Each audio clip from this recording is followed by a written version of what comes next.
Yeah, and a lot of eyes are on Dardoch because he had such a strong debut into the NA LCS last year, but he has looked very rough this week, making some very uncharacteristic, just mechanical errors, as well as being in the wrong place at the wrong time. So he's just all over the place right now. Yeah, I highly expect to see Immortals pay attention, especially to the early status of their jungle in this game, to make sure something like what happened at the level 1 in game 1 doesn't happen again this time around. And I expect to see Dardoch be that much more careful, especially like the death we saw towards the end of the last game where he got caught out of his own red when it wasn't there. Just mistakes that can be erased. No real reason for those to be committed. Bans are going to be done, though, as LeBlanc, Rengar, and Camille all going to be taken off the table by Team Envy. And the response from Immortals, Zyra, Malzahar, and Syndra. Yeah, the tables have turned. It is Immortals who picks up the Kazakhs, and they banned Zyra away.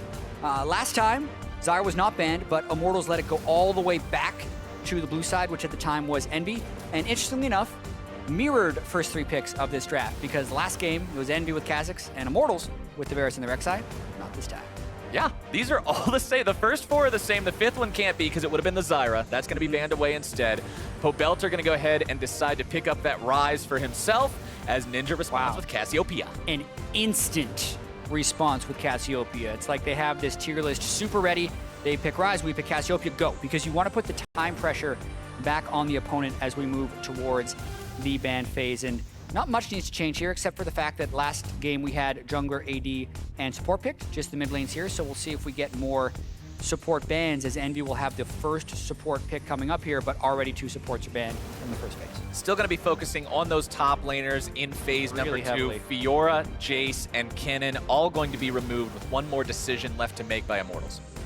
Yeah, and this could set up Seraph for a fairly easy Maokai pick, as all of the carry counters have been banned away. Immortals actually contributing to that a little bit with the Jace.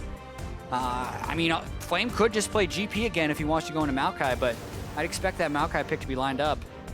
Taric, going to be ban number 4, coming out in the second phase of that banning, as now it's up to Envy to decide how they want to go about doing this, and there you go. Jat the Predictor, figuring out exactly what's going to be done. The best top laner in the game when all the carries are banned. It's like you're a psychic. Oh my How'd you do it? I don't know. Either way, it's still going to be locked in. It's an incredibly powerful pick. We're not that surprised to see it, and Seraph's going to be picking it up. Yep, and now the question will be, do they want to priority pick a support? They have 2 picks in a row right here, where it won't matter what order they necessarily pick them in, but they pick their top laner match, which is Nautilus. Common, slightly unfavored matchup for the Nautilus, but still a good tank. And then it makes a lot of sense if they throw a ton of bans at support that Ole gets the Morg, because that's actually been, I think, his best performing support. It's also been the support that he has played the most in Spring Split 2017. While everybody else is playing their Zyras, their Misfortunes, their Malzahars, Ole has 4 games already on Morgana and 1 on everything else that he's played. Yeah, so once again, going with comfort, adding to the pick potential of this team for sure. This time, there are both teams that have very strong team fighting potential, a little bit more initiation on the side of Immortals. So if it does turn into that big brawl, instead of Immortals trying to play this higher execution, poke composition that requires a lot of scaling items, let's just brawl and let's see how it goes. Immortals wanting that brawl, seeing if they can make that happen and bring themselves the victory here in game number 2. Well, if Envy gets it, we won't even need to see a game number 3. They'll finally have that win. They'll finally be feeling good about themselves. Of course, Hakuo likely not going to be the top damage dealer again with the Karma instead of the Zyra. If he was, it would be incredibly impressive, just because the champions are heavily dictating what type of damage you do in the game, and Karma, definitely not that type. Good lane poke, which is one of the reasons you pick it, because you can shove in very early on. It also gives you a lot of augmented power, I feel like, for the Maokai, since he's nigh unkillable already. Being able to speed and shield him up really multiplies his tankiness, but overall, I actually feel like both teams did all right in this draft. Yep, some limited mobility on the side of Team Envy in terms of, Cassiopeia does not have a built-in mobility skill. Varus doesn't have one. Karma can speed herself up, but no dash. So if these arrows and bindings and dredge lines can all find their marks from Immortals, they got a good chance to get some solid picks and good initiation. Yeah, a lot of that will come for Hakuho to be able to assist the move speed of those other players. So nice pick for them, able to pick it up at the very end of the draft. And it's nice to see both these teams doing well in the draft, because so far in 2017, they've been two of the weaker drafting teams. Yeah, I think that also has a little bit of confirmation bias built into it because we like to think when you see things winning a lot of the time, that becomes the draft priority. You think, they're good drafting. But I agree with you, especially on the side of Immortals. They've had some missed bans just straight up in a draft. They've had some very questionable bans. Some of that has to do with them just wanting to be a little bit counter to the meta. But at the end of the day, sometimes the matchups or drafts can just be objectively bad, and it's been occasional for Immortals. Well, the drafting phase is over. The playing phase has begun, and we are on to Summoner's Rift for the second time today for Immortals versus Envy. Can Envy make it a clean 2-0, or is Immortals going to take this one to game number 3? Yeah, that is the hope for Immortals. They do not want to start this split 1 and 3. Envy does. Envy would love to start the split 1 and 3. Since Envy does at this point. 0-3. It's better than 0-3. That's the bottom line for these guys, as Apollo and Haku are just going to be setting up shop underneath their bottom turret as the Keystone Masteries pop up there on your screen. Warlords for both your AD carries, Thunderlords on the Morgana. You got your Wind Speakers for Karma. Courage of the Colossus, of course, on both those big tanks in the top side. Yeah, and Fervor Rek'Sai is usually a choice between Courage and Fervor. Lyra looking for a little bit more of that stacking damage. Probably going to be seeing the challenging Smite Titanic Hydra build if he's going to be going with the Fervor. And one thing I want to go ahead and point out, during the series that they had yesterday versus Phoenix 1, not Echo Fox, I got the name right this time. Nailed it. Lyra managed to out-farm his opponent a lot in game number 1 when he was playing the Rek'Sai versus Inori. He loves to power farm on this champion. He doesn't go with the Cinder Hulk rush. He goes for the Tiamat, wants to make sure that he's very effective at building that economy for himself. Yeah, and I do also think, especially in this new season, it's very important when tracking our jungler CS that we're looking at the gold, because Kazakh's jungle camps differ greatly from Rek'Sai's jungle camps early on in the game. Notice right now, Kazakh's start, as they dodge the Empowered Q, very good from Ole right there to win the trade. But the Kazakh's does buff to Gromp and does the very low number camps because he's just working on isolated targets. But Rek'Sai has a lot of AoE with his Q, so he's already killed Raptors, and he's at, 11 CS after his 3rd camp. So we just got to make sure we're checking the gold to track those junglers' progress. Yeah, it is kind of tricky these days with how many Krugs end up popping out of the big ones and how many little chickens you got scurrying around in the Raptor pit. The value of every CS is not 100% equal. So we always have to keep that in mind. The gold is going to be bottom line, as Dardoch around mid lane might be looking to make some kind of a move here onto Ninja. Locks himself in, goes for the leap, finds some nice burst with the flash to go with it. Nice summoner spell burn. Yeah, don't get the cleanse. Ninja's gone with cuts, but they go 4. Pobelter. Woo! All right, Ninja's alive. Yeah. He's hurt, but he's alive. He's looking away, thinking that was the end of it, and nearly missed the kill onto Ninja, but we'll see if that early gank can give Pobelter the start he needs. He did solo kill Ninja twice early on in the last game, so he's looking to build on that with that early pick rise here. Meanwhile, in top lane, these two just kind of going to be slugging it out. Seraph, worse for wear for the time being, but as this lane goes on, as they both acquire a Spectre's Cowl, they're pretty much just going to be immune to each other, so it won't likely evolve into anything too intense, while bottom lane, just kind of a shoving war between the Varus and the Ashe, as they're just trying to maintain that lane control. I agree. A lot of that turns into just who can be the better late game tank. Usually Maokai, but Dardoch, another quick gank. Apollo's playing very aggressively. Ole's hoping to land a bind. Ole's got the flash, he's got the Q, he's got the damage, but the flash away is not enough. First blood for Cody's son. As here's Lyra, though. He's got Lyra up in the top side. They're looking to return the favor on the other end of the map. Nowhere to run, nowhere to hide. Sea of Flame, they've got the kill. 1-1. Both junglers with hits at the start of the game. Dardoch's a little more important. He gets it for the AD carry, and we were talking about how that top lane has low kill pressure, but especially very early on in the map. We're going to see this first gank again. Ole flashes over the minions to land a point-blank binding. It makes it so there is no escape for Hakuho. They get 3 summoner spells out in the top side as well. Because Flame was trying to shove early on the Nautilus, he does expose himself, and Lyra had path all the way through Dardoch's jungler. Knew it was very safe because Dardoch had just showed in the bottom lane nothing was going to counter that gank, and they get a pretty easy kill on it. Both junglers off to a good start for themselves, making sure that they get involved in these lanes early on, try to get these lanes ahead as effectively as they can.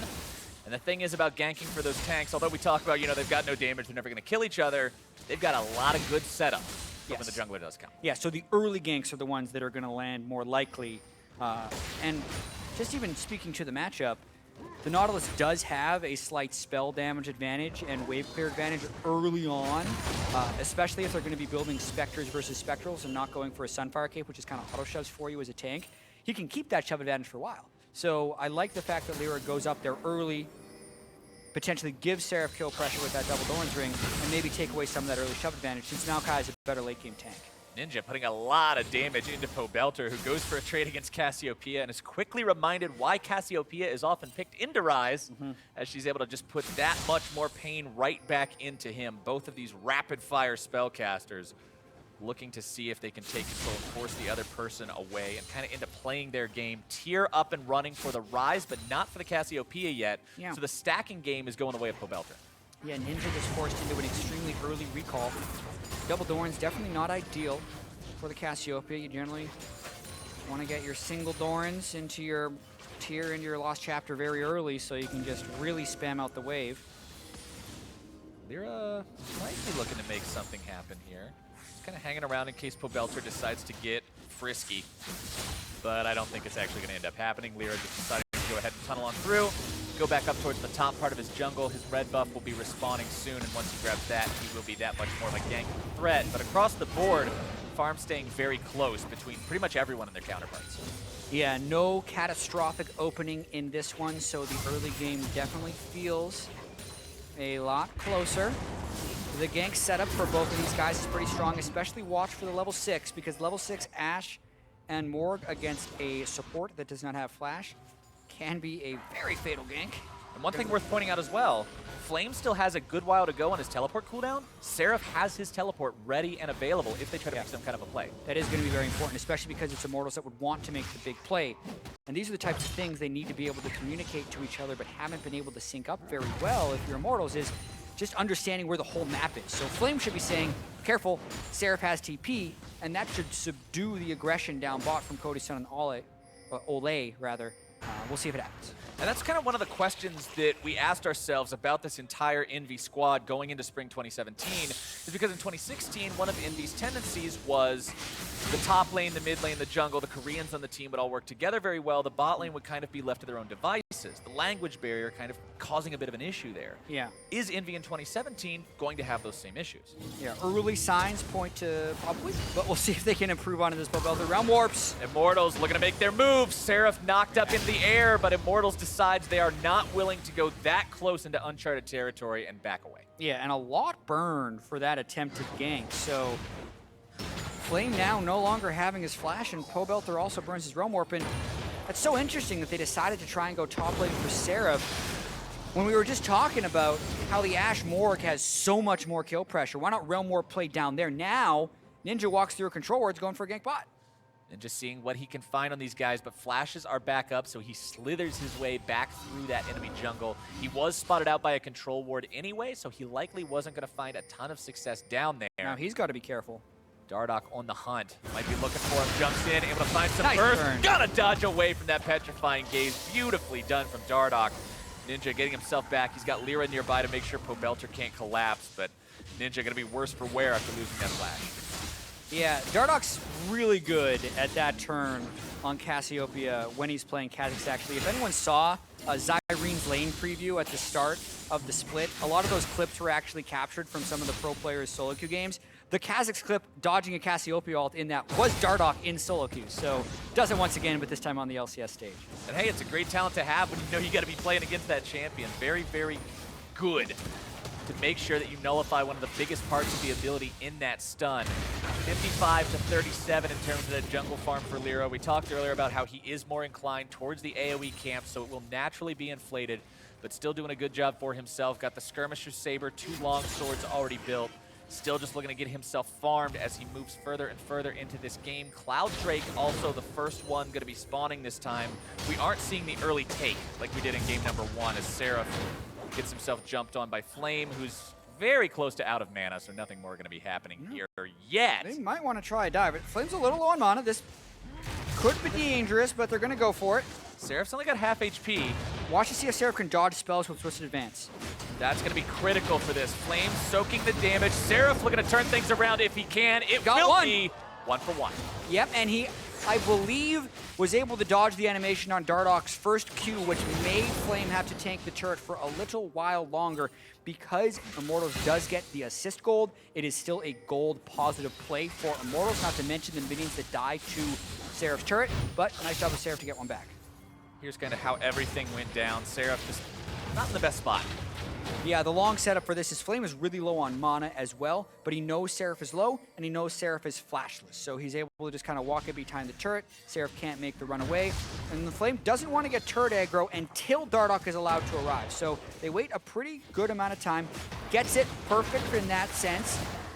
But then I think he sticks around a little bit too long because essentially Flame didn't want to get hit by that Arcane Smash because Dardoch was going to be able to finish him off. He does. That slows him. That gives the kill credit to Seraph. And it makes it a 1-for-1. Seraph making the best out of a bad situation, keeping the game tied up at 2-2, 11 minutes in. Not a 2,500 gold lead for Team Envy. This time around, it's going to be about a 500 lead for Immortals, as Dardoch is just hanging around watching Lyra take this Scuttle Crab. Steals it away, though. Nice smite. Oh, man. That was cheeky. It definitely was, even though Lyra is getting pretty strong in this game. The kill for Dardoch keeps the gold pretty close. It's now only 150 different, but the challenging smite would have definitely swung that in Lyra's favor. Scryer's Bloom kind of spotting out what the Immortals, or rather, what Envy is doing in Immortals territory. It's a Scryer's Bloom fired backwards, going to be pointing out some of those wards for Cody and Olay to clear away as they make their way back down towards bottom, as Piercing Arrow also finds its way onto Cody's son. Those unblocked Piercing Arrows, the ones that don't go through minions first, have so much of a punch. Yeah, especially later in the game now that everyone has switched over to this lethality-based Varus build. We're about to talk about that last game when they decided to fight for 5 minutes straight. Yeah. Never got back to it. But I feel like the switch between the Essence Reaver build, which we were seeing a lot of in week 1, to this, can be described with how ineffective either build is at killing tanks. So they were trying to do it with the Essence Reaver build, weren't killing tanks, so they said, why don't we just shoot past them? The lethality will be so much better on the squishies as they try and zoom away from the action. And that's what we're seeing. Enchanted Crystal Arrow not going to be hitting the mark. The Binding will not either. And about that lethality build, you know, once we go further into the future and the patch catches up closer to what we're working with now, those lethality buffs coming in will help this build as well. Lethality is getting better early game next patch, so expect these Varus builds to continue. Tier Edge of Night, as well as Ghostblade is the go-to. Dardoch going to be securing that Cloud Drake for himself and his team. Kind of the same thing we saw Lyra doing last time. Kha'Zix on blue team. Just jump over the wall, grab the Drake, get yourself out just fine. No contest. Slightly later than in game number 1, so we might end up seeing one less Elemental Drake total. It's also going to be Cloud instead of Ocean, but Infernal is number 2. So I expect these teams to both be concerned about that when it does show up about 5.5 minutes from now. Yep, especially as the game stays pretty close. Belter trying to go in again for Seraph, ghosting. Realm Warp's the name of the play, looking to grab the damage. The Flash is not going to be doing it just yet. Seraph trying to stay alive, going to be buying as much time as he can. Gonna get Flame again. Flame sticks around under the turret for so damn long. Belter going to be stopped as Ninja grabs the damage onto Flame. Needs another Twin Fang to do it. He can't go join Lyra. Now Lyra's going to be baited, has to flash away. Dardoch is there for the retaliation. 1-for-1. Yeah. At the end of the day, it's just the top laners who die. So they're both kind of falling behind right here because there's only 1 kill and 5 deaths between the two of them. But watching that once again, Immortals really wants to try and kill Seraph as he's getting tankier and tankier. And I'm very surprised they're not just setting their sights bottom to that low mobility Varus. Even so, they're hoping to get clean pickings. Here comes Dardoch. Oh, Ninja. Oh. This could be real bad. Petrifying Gaze backwards, but at least he has the flash to make up for it. Yeah, Dardoch always trying to dodge, but gets the smite, lowers Ninja's damage, gets the challenging smite on him pretty cleanly, and Ninja burns flash. We're gonna get to see this gank one more time. They start to play really early. Flame has been trying to shove Seraph in. I'd say the ult was a little preemptive because they were hoping to catch him outside of the turret, but then they get the right amount of turret aggro. Belter can't seem to land his first Q there. Can't get the Q through the minions, which is why the play delayed for so long.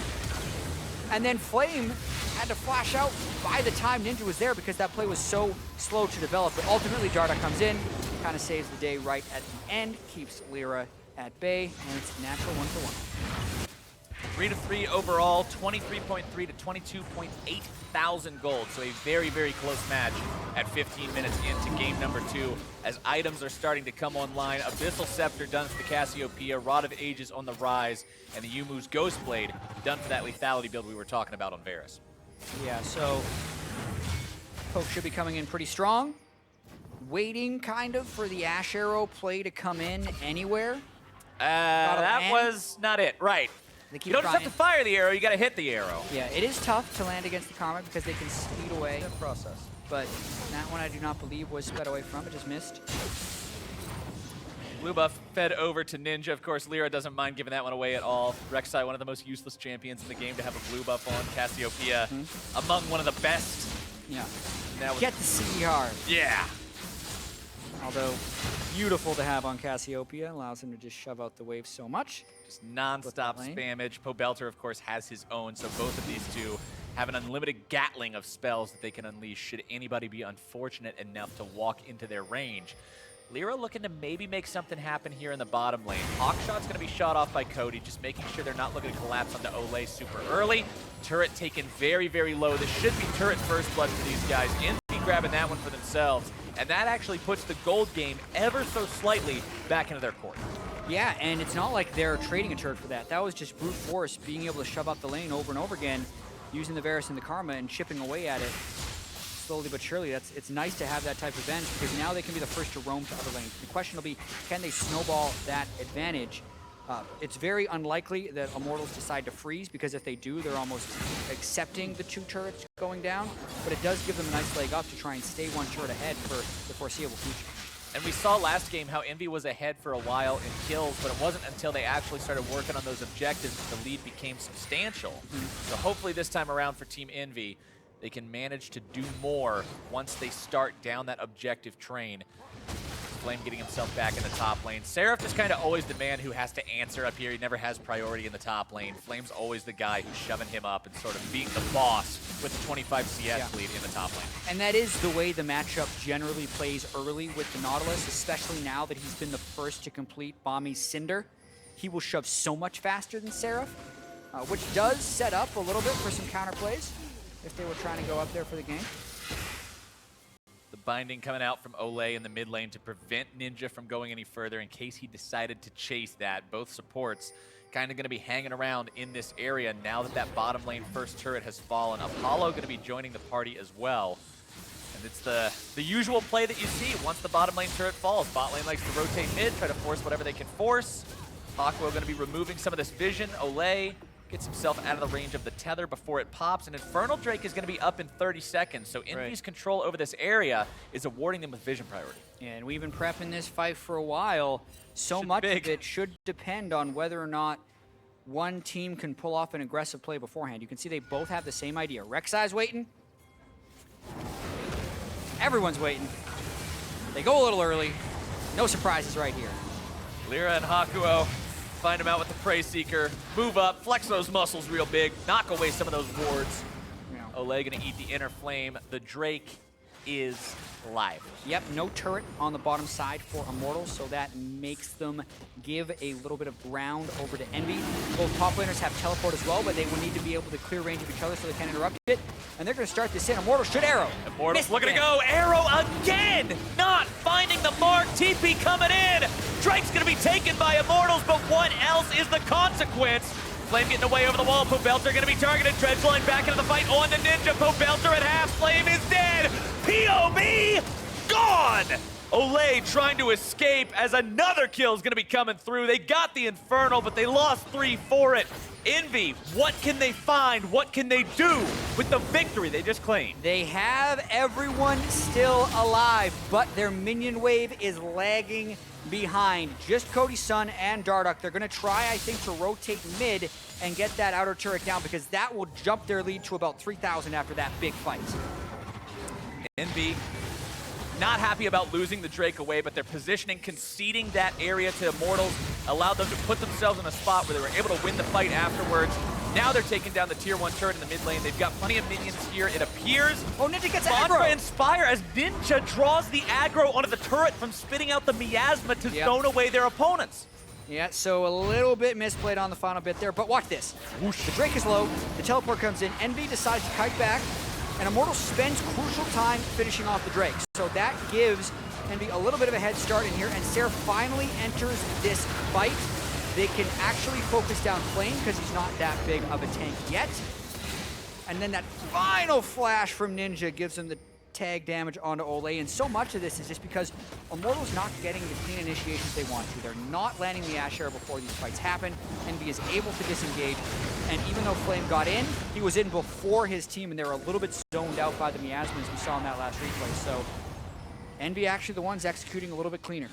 As Immortals now move themselves into the top lane, going to be working on this tier 1, burning it down pretty rapidly.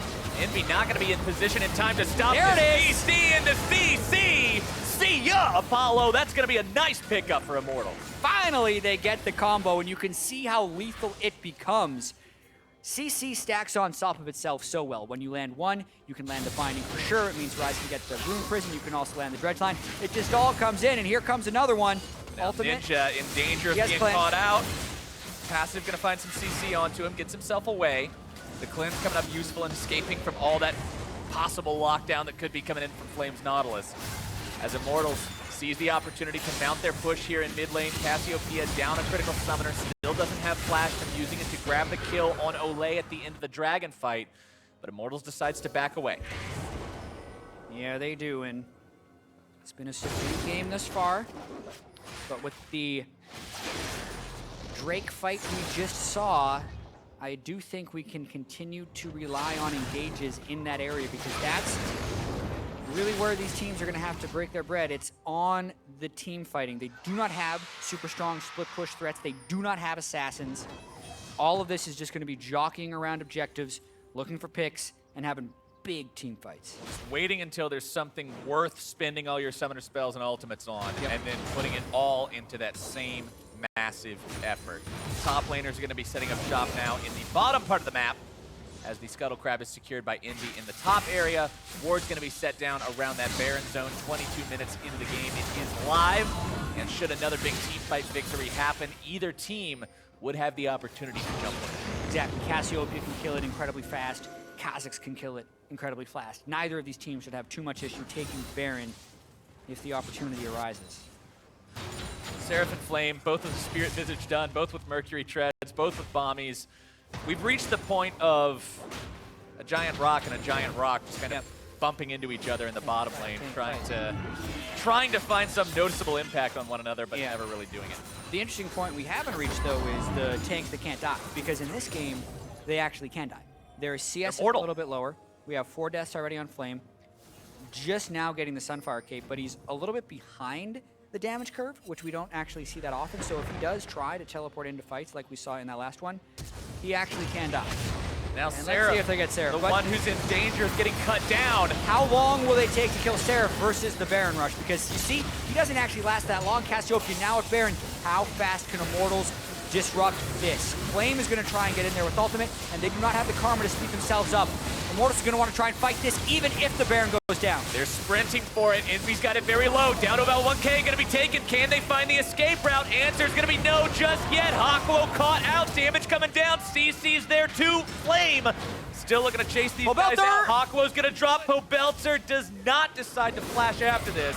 Hakuo will be the lone man dying after that escape, except maybe I'm wrong. Lyra cut to pieces by Dardoch. Whoa, that's a lot of damage right there at the end. So at the end of it, it's a 3-death trade for the Baron and also a mid lane turret. I think Immortals actually accepts that trade, even if they were a little bit slow to the Baron, especially if they can get more. No cleanses up on Ninja. Ninja in some trouble. Dredge line going to be coming down as well. Rune Prison thrown out. Flame now has to retreat. Pobelter going to be taken very low in his own right. The binding coming out to provide the escape. Flame still gets out alive. Immortals find the mid lane turret, go up to a 2-to-1 edge in that department. But the bonus received from Envy for getting Baron leaves this game so close. Absolutely. You can see they just burned down the Baron. Apollo had ulted. And then the missed binding on Hakuho actually delays the kill for quite a while. Flame was hoping to be able to get in on that one, but Pobelter wasn't willing to flash over the wall blind into 4 people because he didn't have enough teammates following. They pick up the easy kill on Hakuho. Dardoch was sneaky enough, and Lyra should definitely have stayed with his team. That was a big misplay by Lyra to be in that area to get killed, but it means the gold stays almost identical. Dardoch kills Lyra in a similar way that Lyra killed Dardoch in the last game. Why are you at Red Buff? I don't know. Red Buff's just the cool place to hang out when it's not around, apparently. I wanted to get myself killed. What's wrong with you? Lyra and the rest of Envy, though, they're kind of finding themselves on the wrong end of the momentum as this game approaches closer and closer towards 30 minutes. Building up that shove here in mid lane. They've still got Baron buff up and running on a few different members. Looking to push down the tier 1. They'll take it pretty much effortlessly. Tie that up in terms of gold. Well, not in terms of gold, but in terms of overall turret count. And I mean, Pobelter was just shoving out that lane in the bottom. This gives Envy a head start on the next mid lane turret. You gotta wonder how much Immortals wants a fight here. Not that much. Yeah. Pobelter had the opportunity to maybe go for some kind of a realm warp there. Doesn't want to do it. He would have been alone. Could have been very, very risky. Decides to opt against pulling that trigger and instead just wait for a better chance. Cody's Stun has arrow. Olay has bindings, obviously.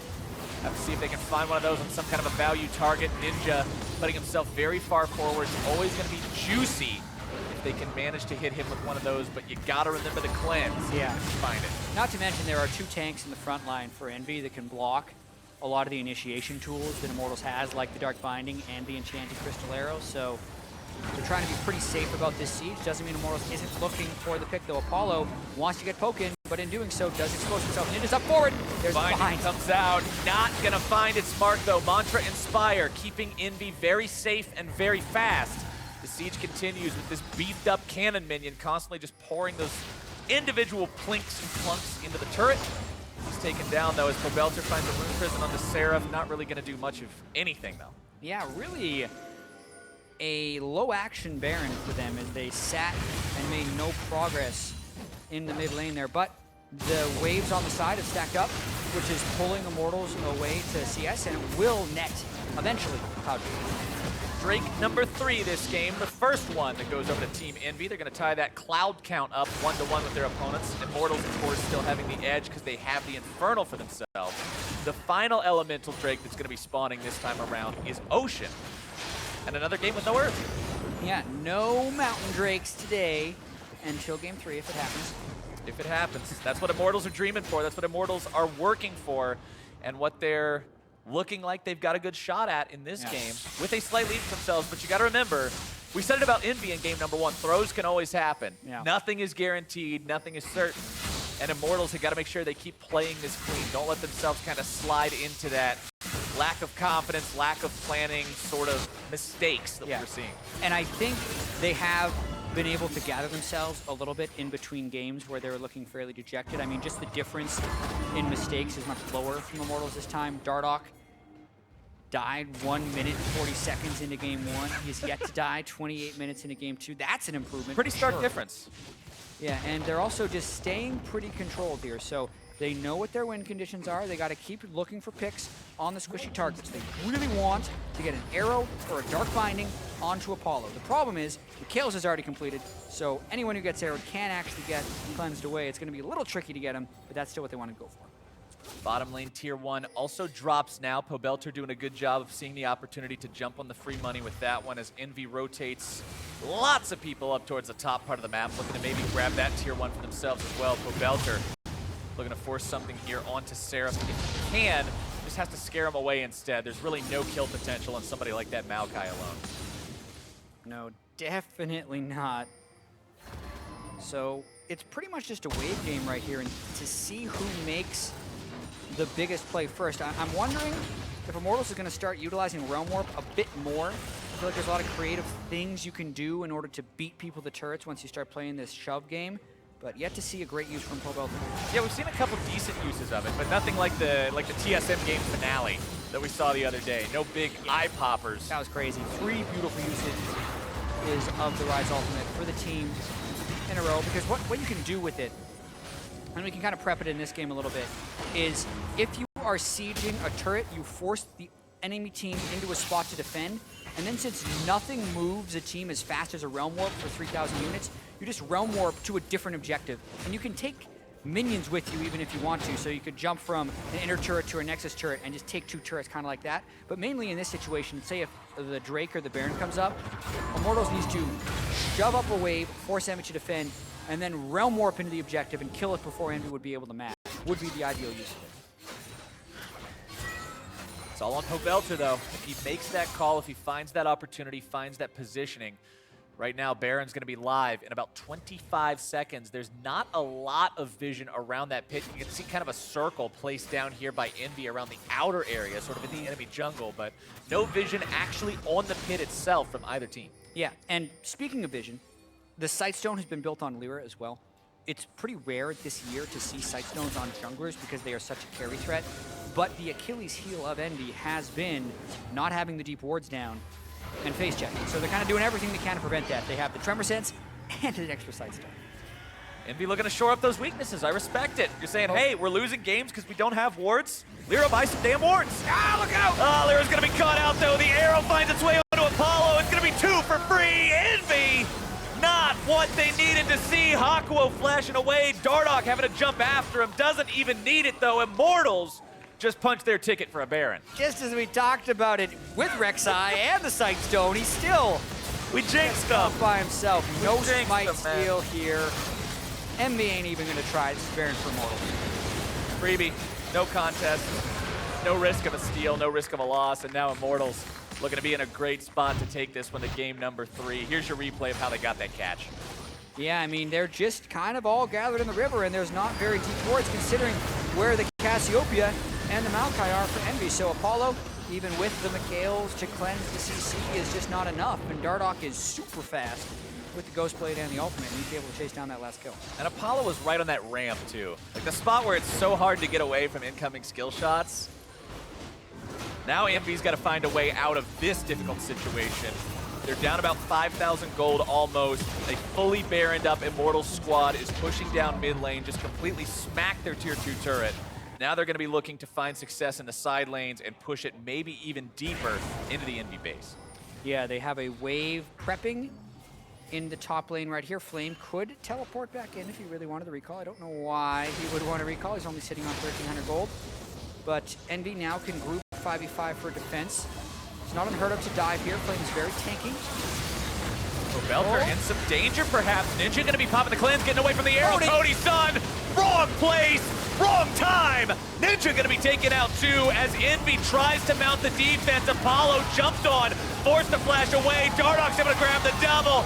A hop, skip, and a jump right back. A triple kill for Immortals jungler. They're taking down the whole team. And 40-second death timers throughout. As Seraph finally goes down, Dardoch showing you his double jump skills right there, getting the resets midair. Big win for Immortals. They might be able to close out the game here. Dardoch 8-0-3 on this Kha'Zix. 5-1-5 for Pobelter's rise. Oh. If they're quick here, they should be realm warping these minions into the Nexus turrets to speed things up. He doesn't do it. They're gonna win anyway. No realm warp. They've It's got fine. the victory. Still 10 seconds on Apollo and Hakuo. Nexus turret number 1 is done. Nexus turret number 2 is going to be joining it. And ladies and gentlemen, boys and girls, we are going to be going to game 3. Yeah, we got ourselves a series as they just pile on another kill at the very end. 9-0-3 is the ending score for Dardoch. He needed to answer after that bad performance in game 1, 1-5 on Rek'Sai, and he absolutely does. They get him the early pick Rek'Sai. They do not fall behind in the early game. Pobelter and Dardoch really come up huge, and they force that game 3. And you can even hear the crowd cheering for Dardoch. People realize this guy had the kind of game that the Immortals fans wanted and needed him to have. Yeah, big smile on his face. That game was much cleaner. Envy still having a lot of the same issues when they have these leads in the game. They're just not grouping when getting vision. This is something that it's not easy to do, but it is something that the pro teams that are mid to high tier all do. So you really notice it when it's not there, and Envy really has to patch that. It's a weakness that, although it might not be easy to patch, it has to be. It's a 100% necessity if you want to compete, if you want to be one of the top tier teams, a playoff team in the NALCS. Yeah, and we're sitting here right now. EnVy's sitting at 0-3 on the split. Still only week 2, obviously. A lot can change, and EnVy knows all about that because they started last split, I believe, either 3-1 or 4-0, or long ago, and then still made the playoffs, right? So they know how much it can change in the later half of the season. But when you're losing games like this, it can be pretty damning. Well, hopefully for their sake, they can find a way to rally in game number 3, bring it back, find another win like they did in game number 1. But for game number 2, we're going to go ahead and take another look at exactly what happened in that final fight to seal the deal. Yeah, and EnVy, I feel like could have tried to wait for a turret dive, but they thought they'd be able to go hard on a Pobelter very early on here. And since they get the pick on a Cody Sun, they think it's over. But then Dardoch sees his window. He eats Ninja right there. Flame flashes to get Apollo. There we go. It's access to the 2 carries. So much in these mirrored tank fight teams, it's the Kha'Zix who actually is kind of turning it over because he's the only one who can reach the backline. And we saw that multiple times from Dardoch in that fight right there. And it was the clincher. He got, I believe, 4 kills in that fight, so pretty solid. He was an absolute monster. But for a deeper dive on that series tying game, let's hand things over off to Dash and Mark. Thank you very much, gentlemen. Immortals striking back, extending the series 1-1 here, going to a 3rd game against EnVy. They looked a lot better in this game than in game 1. Obviously, they got off to a rough start. Yeah. But Dardoch in particular on this Kha'Zix 9-0-3, he is definitely the top performer for this squad. Right, and I think you can say that for the majority of their games. He usually is playing well. Obviously, game 1, he kind of got screwed over by that level 1 by EnVy, which was nice by them. And then this game, there was a lot of problems with their decision-making and team fighting in the early mid-game, but then once they were able to get even in goal and get into later game team fights, he picked up a ton of kills. So he was playing pretty well. Pobelter as well, I think actually played pretty well game 1. He was, I think, 2-0 when the rest of his team was falling apart, and he was aggressively trying to make plays, not just like, oh, I picked up a couple kills. He was like in the enemy team's jungle trying to kill the jungler. So overall, I like that you see Pobelter on your screen. Doesn't look too happy, but I think he is playing pretty well. Well, that's the thing. I mean, I understand them not looking happy, and I think as a team, I would not be very happy with the way that this series has gone so far. I mean, you're looking at playing against an EnVy squad that's yet to pick up a series victory. They're 0-3 coming into this, and I think your expectation across the board is that we should beat most of these players in straight-up matchups. So why are these games even as close as they are? I think you can just look at the macro play of these 2 teams and the fact that they seemingly have no idea of what to do in the mid and late game. Sounds cruel, but it's true. Right, and there's very clear examples by both these teams to look at. At 19 minutes, EnVy won a fight, and they go bottom, and then they hang around mid, and they stay too long. They don't even get the turret, and then it results with Apollo trying to hold top alone. He gets picked off, and they lose their top turret on the side of EnVy. Immortals, they have that 4-man roam bottom to kill a tank, and you sack Baron for it. So I think Totally worth. Yeah, James, that's why you're plat. Yeah. It's okay. I'm actually gold 1 right Oh, now. okay. It's early in the season. You'll get there. You'll get It's pretty there. rough. I don't want to talk about it. We'll get there. But yeah, I mean, overall, you can see that there's these questionable decisions, and whenever you have teams making bad decisions, not just like it's a scrappy game, but like it's just a lot of fighting. Right. This is like actively slowing your winning. Like you're not making the plays to win. So I think when you look at that, you realize that these games get these kind of scrappy fights, and then eventually it's explosive and some team grabs the lead, but it's not like that slow gold graph that you see. Right, and across both games here for EnVy, I would be, continually worried that we aren't, as a team, aware of how to close out games. I mean, again, you look at game 1, they were gifted a bunch of gold in the beginning of the game, and then that gold graph, did one of these before they eventually took the win. Here, similar thing. They had many opportunities to win. You mentioned Immortals handing them a Baron to trade for 1 kill. I mean, most teams would say, boom, that's our ticket to victory here, and yet they can't find a way to move as a unit and take objectives. Right, and I mean, a little bit on the side of EnVy. I mean, Lyra, yeah, it's his first week here, but he did not get here on Monday, and they had a full week of scrims. He got here late in the week, so you can always say that, they're still improving and they're learning. And when you look at individual skill, they don't seem individually outclassed. It is these kind of map movements where you're just unable to get much done, and that's really where, more time would improve your team. Right, I mean, it's tough to tell because of the scale of that gold graph, where on the top side it goes all the way up to 10,500. But if you look at that 20-minute mark, where EnVy had their largest lead, that's a couple K right there. That's that team fight I was talking about. They win that team fight, they don't know what to do with it after to get more objectives, and then instantly right after you see it go back up because they couldn't hold that top turret versus Apollo. Right. And that's exactly that play right there, and you see that the negative impact it has on their their gold lead. And then you see the contrast between those two roles that we were talking about, Pobelter and Dardoch. 20K in damage. Their counterparts doing 5.9, 8.8K in terms of damage. I mean, just pure outclass. It's one thing to see a lot of supports out damaging their AD carry with the caster, Malzahar, Zyra. Yeah. Morgana should not be out damaging an Ashe. Not quite that way. 5K damage in 33 minutes isn't standard? No, it's not quite up to what I was expecting. All right, I'll strive for a little bit more in my gold solo queue game. All right, yeah. All right, but player of the game is going to go to Dardoch, who is 9-0-3 on that Kha'Zix. Again, this dude on Assassins, Rengar, and Kha'Zix is putting up numbers. But if he's not putting up those numbers, Immortals is taking losses. And so the question is, can he consistently perform at this level? Probably not. So where is Immortals going to cover for that? For those few games when he doesn't pop off. Right. I mean, that is the concern. Dardoch is the kind of aggressive player where, generally, he will get something to happen on the map, and it's about having people support him and making sure it's the right play. And I think, minus that horrible start to game one, I think there's a chance that he can continue popping off the rest of the series and getting kills. EnVy on the other side really needs to look to control him because he is clearly the member of the team that controls the pace of the game for Immortals. So if they can hold him down like game one, that's a pretty good strategy. Yeah, EnVy's still looking for their first series victory. We'll see if they can snag it here against Immortals. The teams are all tied up. When we come back, we'll see who can finish the weekend with a victory.